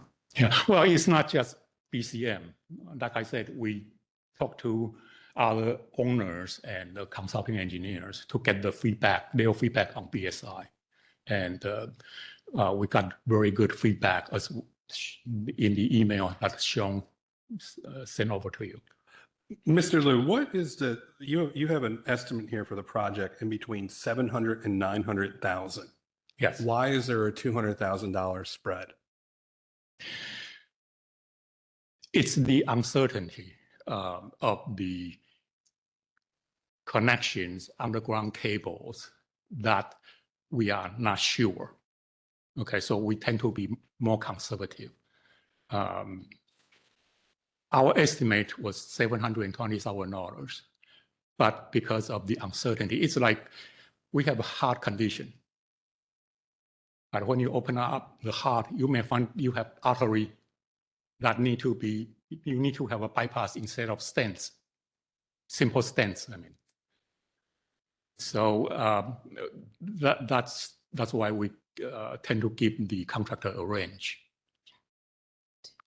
Thank you. And with that, and just to stay on topic here, so let's say if that is the case, and the bid typically would be 900,000, BSI came in at 545,000, that's a 40% underbid. Is that typical compared to other projects to be 40% under on a similar project? So I wanted to weigh in on your previous question, but it also ties into this question. I'm Kristen Haitzik. I'm with Keystone Engineering. I'm a sub to Atlas for the electrical scope. And I was involved heavily in the preparation of our cost opinion that Charlie and I worked together on to kind of come up with that range of the 700 to 900. And a large part of that was us reaching out to electrical contractors who own equipment that could rent the equipment. Majority of the scope of this job is temporary power to maintain the plant operating while we do the work. And so when you are getting quotes for that, there's going to be a markup. And so the uncertainty for us was the difference of owning equipment versus renting equipment. And I think that kind of shone true in the result with the bids. BSI listed in their bid what equipment they own, and they're going to own all of the temporary equipment. So they don't need to pay that additional fee to rent the equipment and then mark it up. So I do think that a lot of that spread is whether or not you own the temporary equipment yourself, and then also what timeline do they anticipate to be down. We put forth a sequence of construction in which we anticipated 3 months. I haven't seen their schedule because we won't see that until we're ready to sit down and issue award. But it could very well be that they're expecting a lesser time frame as well. Thank you for that explanation. What about, and you mentioned about their time frame. Are we confident that they're going to have the manpower to get this job done within that time frame? Yeah. And if not, then what's going to be the plan B? BSI, if I'm not mistaken, has about 50 employees working on electrical projects only. Okay, that's a scale, the project they can work on. If you go over their reference list, they have taken on project up to $13.5 million electrical work only. So yes, we feel confident they can meet the schedules. I think another thing that speaks to that is this is not a very equipment intensive project. I think maybe the only piece of equipment is the automatic transfer switch that is maybe about $20,000 as a piece of equipment. So most electrical contractors are not very interested in that. So to see the interest from BSI, who is an excellent contractor, we've had extensive experience with them as well, and to see them as a low bidder was very exciting for me because I know it would be a good project with them. And it reads to me like they're hungry for the work, they're excited for the work, and I think it's a great opportunity for them to use their temporary equipment to then be the low bidder for that. So it's my opinion. Okay, thank you. And I just was reading the specs here. So they had 34 jobs that you looked at. That's just what's on the on that paper. 10 of which there were change orders. So that's 29%. Usually it's what, around 30. So they're roughly right around where the industry is. And just to let you know, they came in about 4.7 million in change orders. That's a lot of change. That's a lot of money in change orders with that. And so that's why, again, my caution to ask these questions is looking at, again, something that comes in 40% under the estimated value. You mentioned we don't know what's in the ground. I understand that. But then I'm going to look at from the taxpayer perspective and say, hey, if there's going to be a massive change order, is that bid really going to be accurate, right?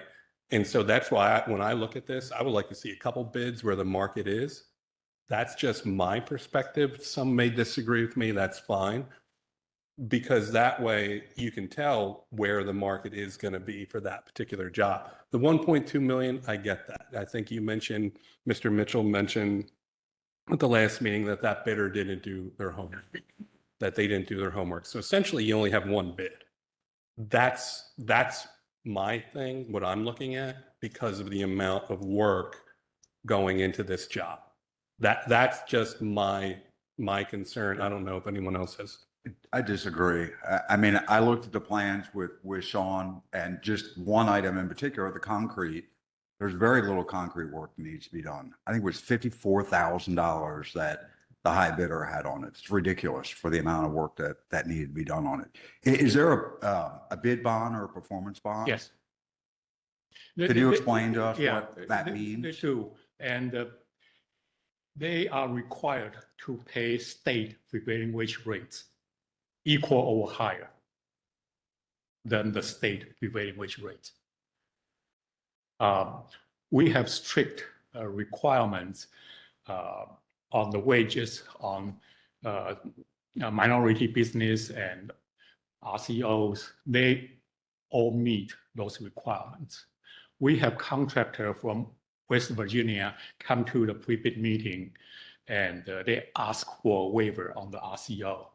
And we say, no, we cannot agree with you.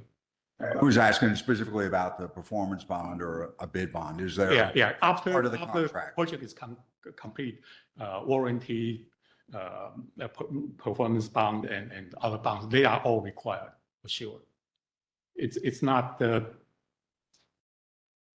bid bond. Just, I mean, so everyone's clear, it's basically saying we are guarantee that our bid is accurate and we stick by it. Performance bond does the 10%. same thing. Yep, 10% we provided. Yeah, just a couple of opinion items that I have. I definitely see two bids. Whether we like the bid or not, they did the work and they put a bid in. That is a bid, whether they did their homework or not. They did enough homework that they felt confident in submitting something. That is a bid. So I see two bids. I feel like we followed the process very well. Like, that's our process. We followed it. We got two bids. We have a high, we have a low.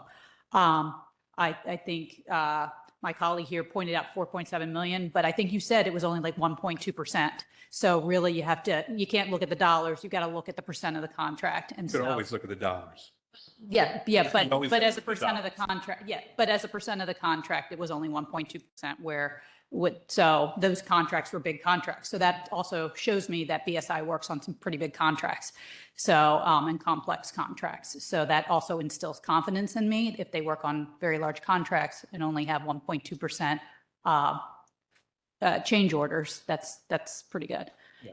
Well, one thing we did ask the other consultants or owners, the question we asked them, would you recommend BSI to other owners?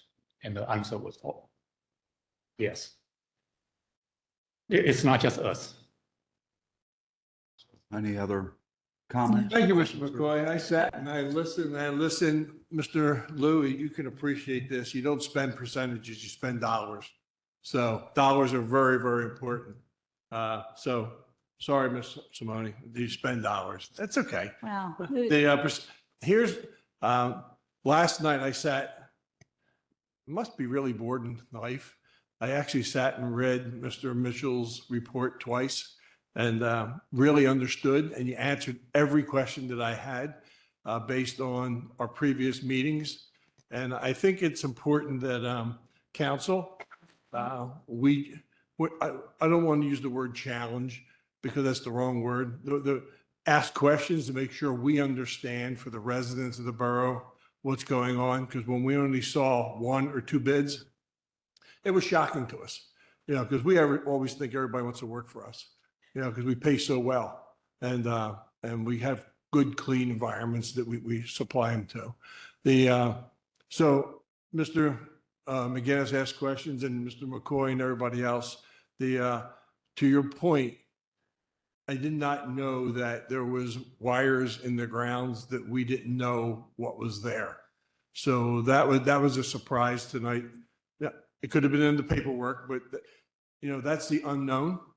Yeah. And that's a little scary for everybody, because a change order can turn this thing upside down real fast, and all that concrete has to come out under that wire. And then now we got a situation that none of us want. We want to be able to open that thing up, put the stents in the heart, and move on and turn the power back on. The only question I have, and I guess this is pretty much for Barb and for Sean, because I want to make sure that everybody here understands, and we understand, and myself, our purchasing policy says that we can't, Sean, help me out with this and make sure I'm right.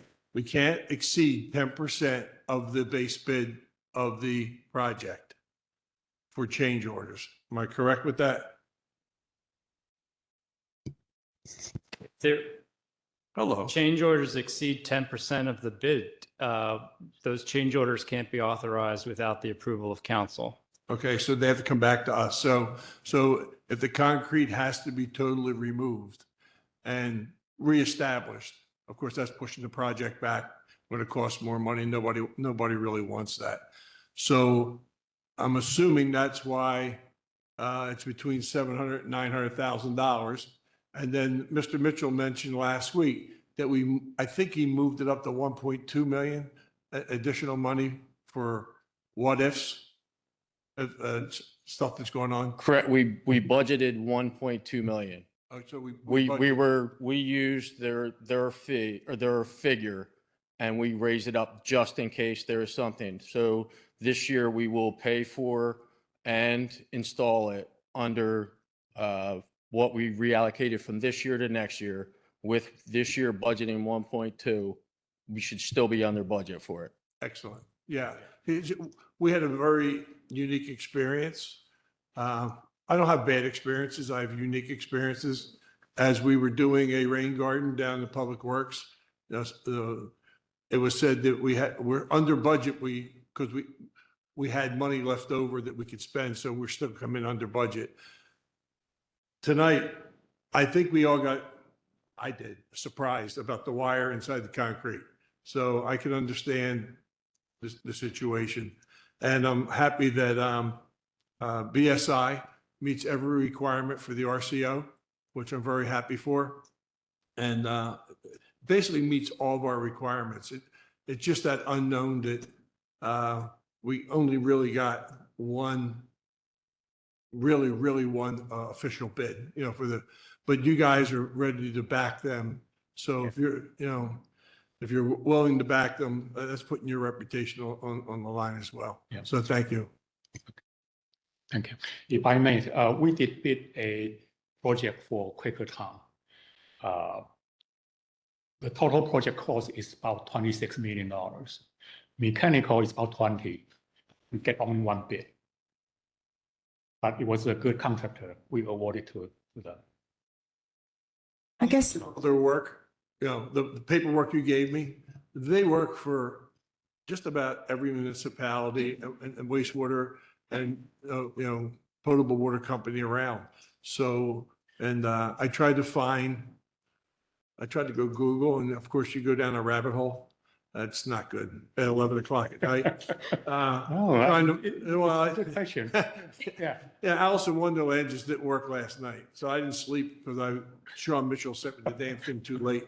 So I really couldn't find any true negativity on BSI, because you always, see things on the internet if you do searches, and they came back pretty clean. So, it's a reputable company. So, yeah, they've been in business for about 50 years.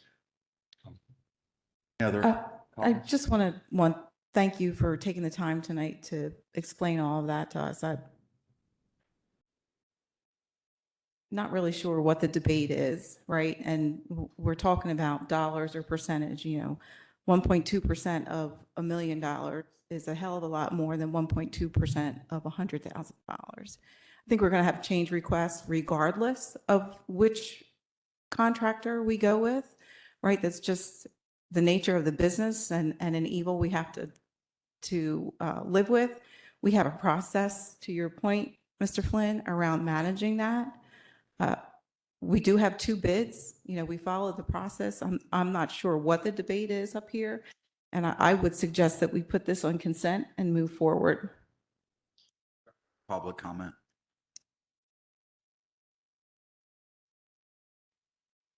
Do we have consensus on placing this consent? All right, place that on consent, please. Thank you very much. Okay. Right, item 4, motion to approve the extension of sewer treatment with East Bradford Township, 3-0 decision.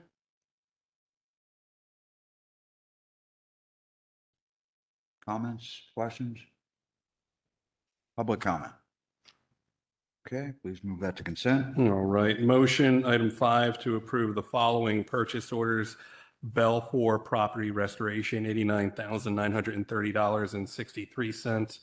And that was for the police station regarding the flooding. Fire line equipment, $15,399.78. Ladder 53 repairs. And truck inspection, fire line equipment, $75,638.17. That would be for the pre-inspection repairs. GL Sayer for $11,551.46. That was truck repairs for Public Works. Oregon Tree for $24,500. Tree trimming, organizational research and development, $15,000. That's for training within our departments. Signal service, $55,403.38. Traffic box repair, USALCO, $15,280. Phosphorus removal, USALCO GC, $20,460. Phosphorus removal. Butts tickets, $11,947.36.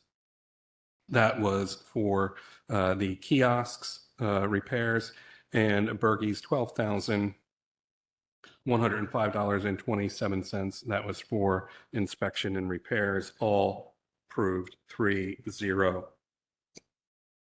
Comments or questions, council? Any public comments? Okay, move that to consent, please. Approve the 2026 fee schedule. I think there was one change, in which case it was the short-term rentals.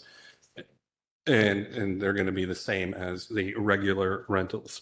Went up from, I believe, 44 to 66, correct? Perfect. 3-0. Comments, questions? Public comment.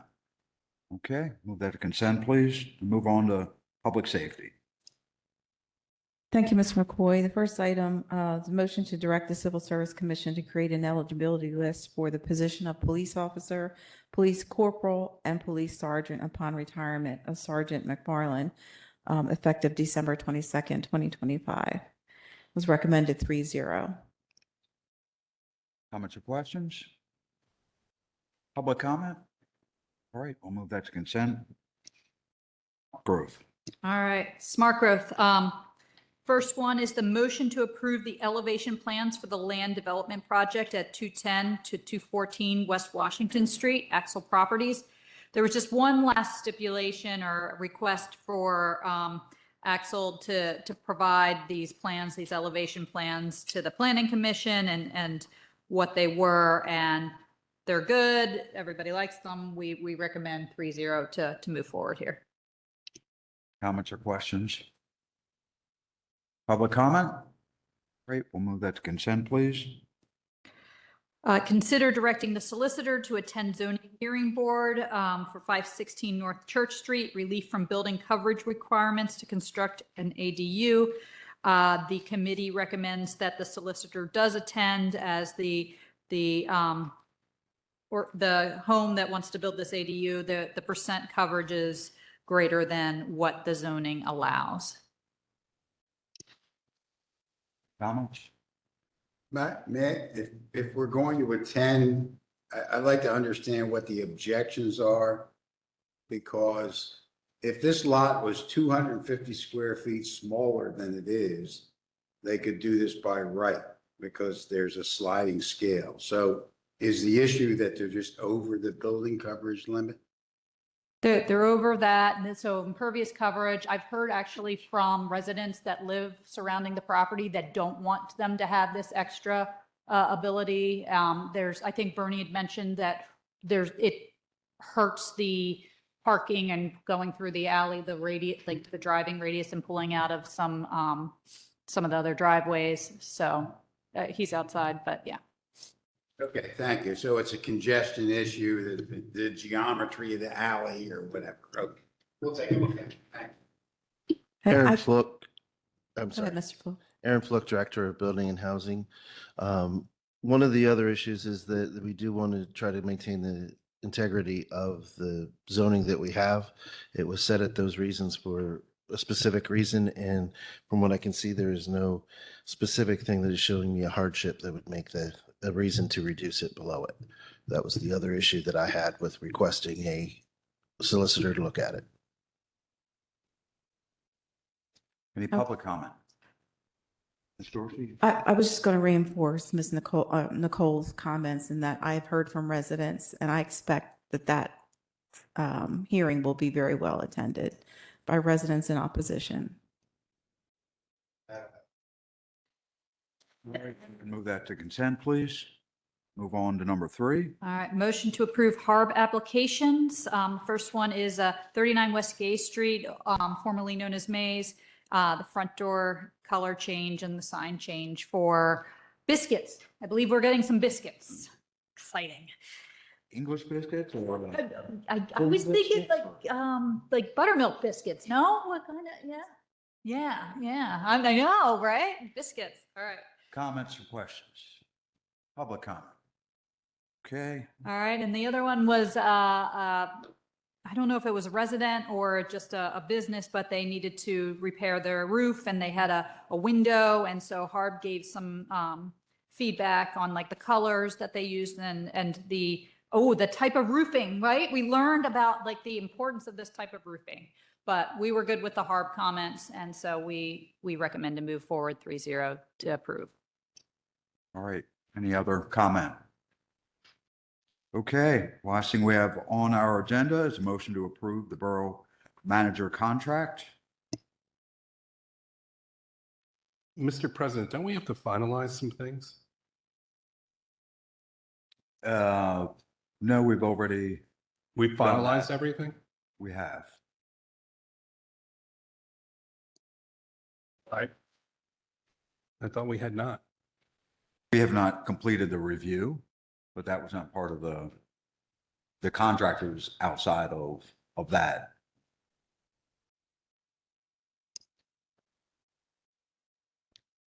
We had reviewed the 2 issues that were requested and settled on both of those, but we agreed in our executive session from November that otherwise with those changes that our solicitor made, that she sent around to everyone, that if we're all good with that, then we were good with the contract.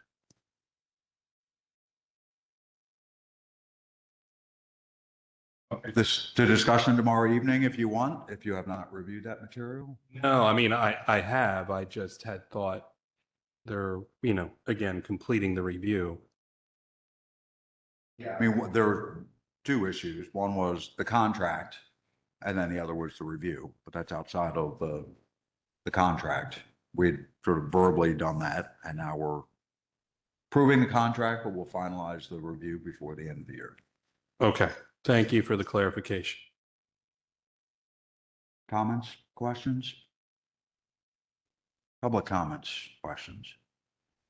Okay, we can move that to consent then, please. Is there any other business?